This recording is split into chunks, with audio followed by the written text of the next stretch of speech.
Hey everybody, Steve Stine from Guitar Zoom here. Today what I would like to talk to you about is the importance of getting assessment about your playing, getting actual feedback of your playing so you know whether or not things are moving forward in the optimal way. Now, how do you get feedback or assessments of your playing? Guitar lessons is one way that's really great. If you can get into some guitar lessons with an instructor that you feel comfortable with and is available for you to do that, that's a really great way. Maybe you've got a friend or a relative or something that plays guitar that their opinion is important and valid. I mean, that's half the battle here, right? Is making sure that you find someone whose opinion is not stained for some reason in a negative connotation, that's really there to look at, this is where you were last time you showed me what you were doing with this, and now this is where you are now, and let's compare those two and see where you're at with things. So, whether it's an instructor, whether it's a friend or a relative or something like that, finding some way for you to get assessments of your playing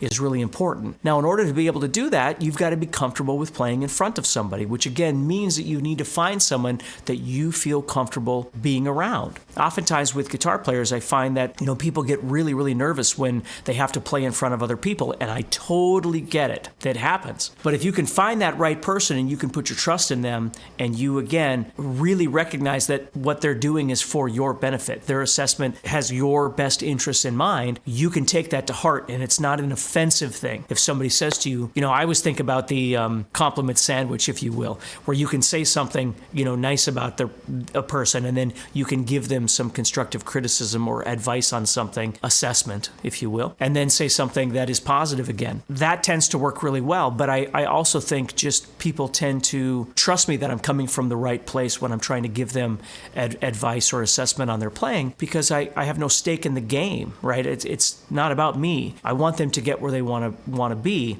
And in order to do that, I need to be completely honest with them if there's something about what they're trying to do. When I'm giving assessments, I don't, give them 35 things that they need to focus on that that could use improvement. I try and narrow that down. So what's the bigger picture of what it is that you're trying to do here, right? You're trying to play through the scale and it's struggling. Okay, is it a picking thing? Is it a string switching thing?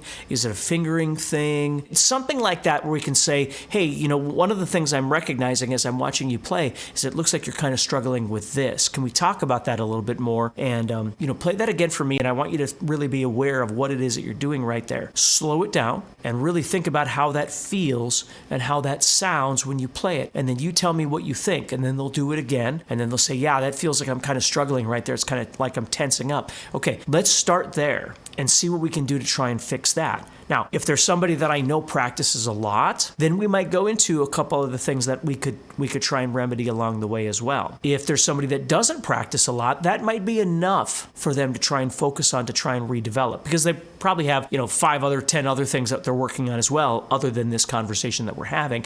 And I can't forget about all that stuff. This is why the more I know about their journey and the more I know about what their goals are and what their plan is and what they're working on a daily basis, it helps me to assess more properly what they're going to need to be able to achieve those goals and how much time they actually have available. So I think assessment is something that is really, really important, and it doesn't matter what it is, whether it's assessment of your work at a restaurant or your assessment of how well you're doing in real estate or carpentry. It doesn't make any difference. To have someone tell you, I always use the analogy of like learning how to play pool or darts or something like that. You can watch videos a lot, and that's great, but you never really know whether or not what you're doing is you don't know what you don't know. So there might be something missing in there that could optimize what you're trying to actually do. Raise your shoulder up a little bit when you throw the dart, or turn your wrist just a little bit, or try and straighten out. I think about that with golf when I was trying to learn how to play golf. Like all these little things that you can do that make a significant difference in the bigger picture. But unless you're working with somebody, how would you know? Like you're just kind of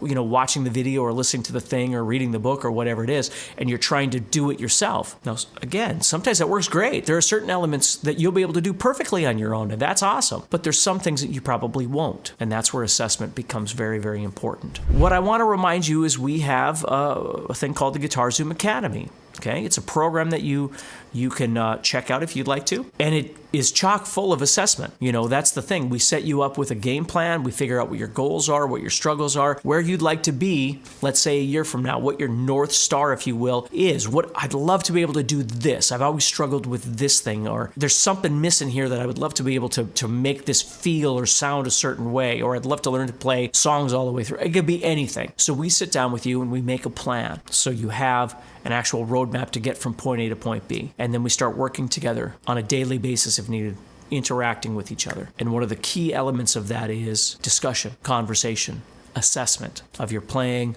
of your thought process, that sort of thing, to make sure that you're really getting where you need to go. Anyway, take care, stay positive, think about what you could do to try and find somebody out there that you could work with and get true assessment of your playing in a positive, encouraging, and useful way to get you to where it is you want to be able to go, all right? So I'll talk to you soon, okay?